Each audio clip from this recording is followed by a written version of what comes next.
അയ്യോ ചേച്ചി എപ്പോഴാ വന്നേ? ഞാൻ കണ്ടില്ല. ഉം, ഞാൻ വന്നിട്ട് കുറച്ചു നേരം ആയല്ലോ. അല്ല, നീ എന്താ റൂമിൽ നിന്നൊന്നും പുറത്തിറങ്ങുന്ന പോലും ഇല്ലല്ലോ. ഞാൻ അറിഞ്ഞില്ല ചേച്ചി, എന്തൊക്കെയോ ആലോചിച്ചിരുന്നു പോയി. ചുറ്റുപാട് നടക്കത്തൊന്നും അറിയാണ്ട് ഈ സ്വപ്നം കണ്ടിരിക്കണത് അത്ര നല്ലതല്ല. സ്വപ്നം കണ്ടിരുന്നോന്നല്ലേ ചേച്ചി, അച്ഛനെ ഓർത്തുപോയി.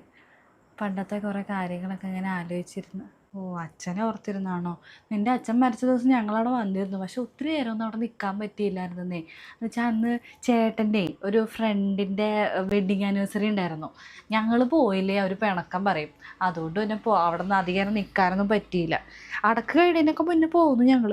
അതൊന്നും സാരമില്ല ചേച്ചി. ചേട്ടൻ പറഞ്ഞായിരുന്നു നിങ്ങൾക്കെന്തോ തിരക്കായതുകൊണ്ട് പോയതാന്ന്. കുഴപ്പമില്ല. പക്ഷെ എന്നാലും എന്തൊരു പോക്കായിരുന്നല്ലേ. കാണുമ്പോഴൊക്കെ എന്തൊരു സ്നേഹമായിരുന്നു എന്നറിയോ. നല്ലൊരു മനുഷ്യനായിരുന്നു. പക്ഷെ നല്ലതിന് വയ്യായിട്ടിരിക്കുകയായിരുന്നോ? ഇല്ല ചേച്ചി, അങ്ങനെ വയ്യായൊന്നുമില്ല. അത് നമുക്ക് ഇങ്ങനെ ഒരു എന്താ പറയുക, പ്രിപ്പയർ ആവാനുള്ള സമയമൊന്നും കിട്ടിയില്ല.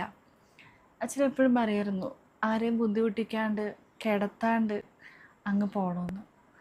അതുപോലെ തന്നെ ആരെയും കഷ്ടപ്പെടുത്തിയില്ല. എന്തിന് അച്ഛൻ പോലും അറിഞ്ഞില്ല. സൈലൻ്റ് അറ്റാക്കായിരുന്നു. ഓ, ഇനിയിപ്പോൾ പറഞ്ഞിട്ടൊന്നും കാര്യമില്ല. ഓരോരുത്തർക്കും ഓരോ സമയം വെച്ചിട്ടുണ്ട്. അപ്പം അങ്ങ് പോകുന്നു. ഞാൻ വന്നേ ഉള്ളൂ. ഇതിലെടുത്ത് കഴിക്കട്ടെ ഏട്ടാ. പിള്ളേരൊക്കെ എന്താ ചേച്ചി? വന്ന പാടത്തെ ടി വിയുടെ മുന്നിൽ കയറിയിട്ട് രണ്ടും.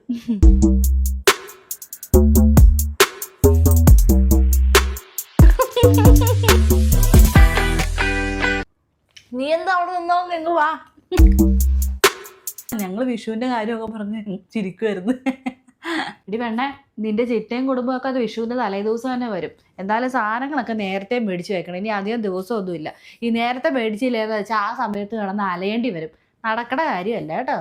പിന്നെ പച്ചക്കറിക്കൊക്കെ തീ പിടിച്ച വിലയായിരിക്കും. വിഷു അല്ലേ. വിഷു കഴിഞ്ഞിട്ട് നമുക്ക് ചിച്ചറ വിടണ്ടാട്ടമ്മേ. 4 ദിവസം കൊണ്ട് നിൽക്കാൻ പറയാം. വാക്കുകൂടെ പോക്കോട്ടെ. പറഞ്ഞു നോക്കാം. നിനക്കറിയോ, ഇവക്ക് ചിറ്റാന്ന് പറഞ്ഞ ജീവനാ. മനുവും ഇവളും തമ്മിൽ 5 വയസ്സിൻ്റെ വ്യത്യാസമുണ്ട്. ഞാൻ മനുവിനെ പ്രസവിച്ച് കിടക്കുമ്പോൾ ഇവള് എൻ്റെ അനിയത്തിയുടെ വീട്ടിലായിരുന്നു.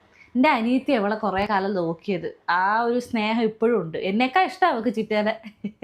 അത് അമ്മ പറഞ്ഞത് ശരിയാട്ടോ നാത്തുനെ. കാര്യം ചിറ്റയ്ക്ക് അമ്മയുടെ ഈ പരട്ട സ്വഭാവമൊന്നുമല്ല. ആളൊരു പാവ. അതുകൊണ്ട് എനിക്ക് ഭയങ്കര ഇഷ്ടമാണ്. പെറ്റതള്ളക്ക് ഇതിൻ്റെ ഒരു വിലയും ഇല്ലല്ലോ.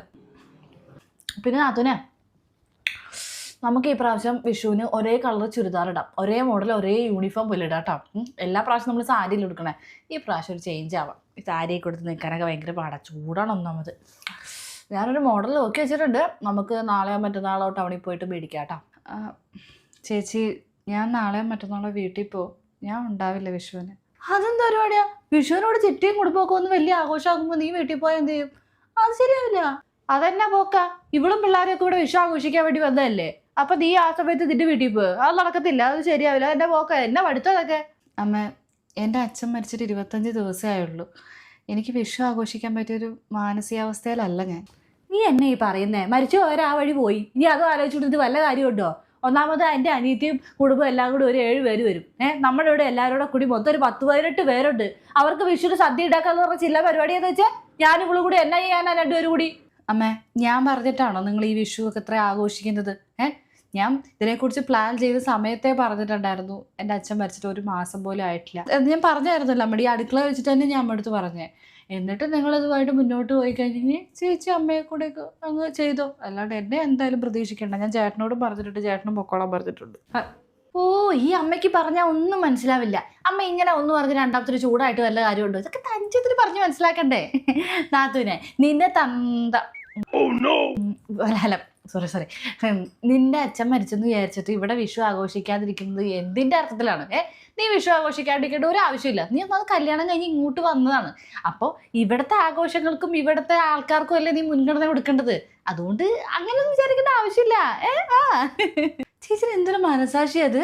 അമ്മയുടെ മകള് തന്നെ സമ്മതിച്ചു. ഇപ്പോഴാണ് എനിക്ക് മനസ്സിലായത് ശരിക്ക്. ചേച്ചിക്ക് അമ്മയുടെ സ്വഭാവം എനിക്ക് അറിയത്തില്ലായിരുന്നു. 10-25 ദിവസം മുന്നേ മരിച്ചു പോയത് എൻ്റെ അച്ഛനാണ്. എന്നെ ഇത്രയും കാലം കഷ്ടപ്പെട്ട് വളർത്തി വലുതാക്കി എൻ്റെ എല്ലാ ആഗ്രഹങ്ങളും സാധിച്ചത് എൻ്റെ അച്ഛൻ്റെ ഒരു വേർപാട് എനിക്കിതുവരെ ഉൾക്കൊള്ളാൻ പോലും പൂർണ്ണമായിട്ട് പറ്റിയിട്ടില്ല. അങ്ങനെ ഇരിക്കുന്ന ഒരാളുടെ അടുത്ത് ഇങ്ങനെയൊക്കെ എങ്ങനെ സംസാരിക്കാൻ പറ്റുന്നത്? മറ്റൊരാളുടെ വീട്ടിൽ വരുമ്പോൾ കാണാൻ ഭയങ്കര രസമാണ്. പക്ഷെ സ്വന്തം വീട്ടിൽ വരുമ്പോഴാണ് അതിൻ്റെ വേദന എല്ലാവർക്കും മനസ്സിലാവും. എന്താ അമ്മ ഇത്? എന്തൊരു വർത്താനാണ് പറഞ്ഞിട്ട് പോണത്? എന്തൊരു അഹങ്കാരമാണ് അവൾക്ക്. ഒന്നില്ല ഞാൻ അവളുടെ ഭർത്താവിന്റെ ചേച്ചിയല്ലേ, ഒരു ബഹുമാനം നമ്മൾ വെക്ക്. ഞാൻ പറയുമ്പോ നിനക്കൊന്നും വിശ്വാസമില്ല. അയ്യോ പാവം നച്ചു പാവം എന്നേ നീ പറയാറ്. ഞാൻ വിളിച്ചു പറയുമ്പോ നീ പറയും ഒന്നും സംഭവിക്കത്തില്ല. കണ്ട അവളുടെ സ്വഭാവം നല്ല അഹങ്കാരം പിടിച്ച സ്വഭാവം. അല്ല ഇങ്ങനെ വർത്താനം പറഞ്ഞിട്ട് പോകും. നമ്മളൊരു പരിപാടി, ഒരു വിഷു ഒക്കെ ആണ്, ഓണം വിഷു ഒക്കെയാണ് ഒരു വർഷത്തിലുള്ളത്. അതൊന്നും ആഘോഷിക്കുമ്പോൾ ഇവിടെ എന്നെ കൊടുത്ത് വർത്താനം പറഞ്ഞിട്ട് പോയത്. നീ ബേജാറാവോന്ന് വേണ്ട അവള് പറഞ്ഞു കേട്ടു കേട്ടോ. നമുക്ക് ആഘോഷിക്കാടി. നമ്മളോടല്ലേ ഇവിടെ, വേറെ ആരും അവളുടെ സഹായം ഇല്ലെങ്കിൽ എൻ്റെ ഇവിടെ ഒന്നും നടക്കത്തില്ലേ? ഓ നമുക്ക് ആഘോഷിക്കാം. ഒരു കാര്യത്തിനും മുടക്ക് വേണ്ട. അവളുടെ തന്തയാത്തെന്ന് വിചാരിച്ച് നമ്മൾ ഒരു വർഷം ദുഃഖം ആചരിച്ചിരിക്കണം. ഒന്ന് പോയാടി എടുത്തത് അതൊന്നും വേണ്ട. പോയി പടിയാക്കട്ടെ അവള്. പിന്നെ അല്ലാണ്ട് നമുക്ക് ആഘോഷിക്കാം.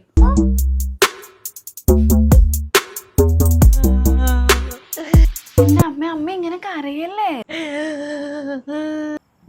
എന്താ എന്തു പറ്റി?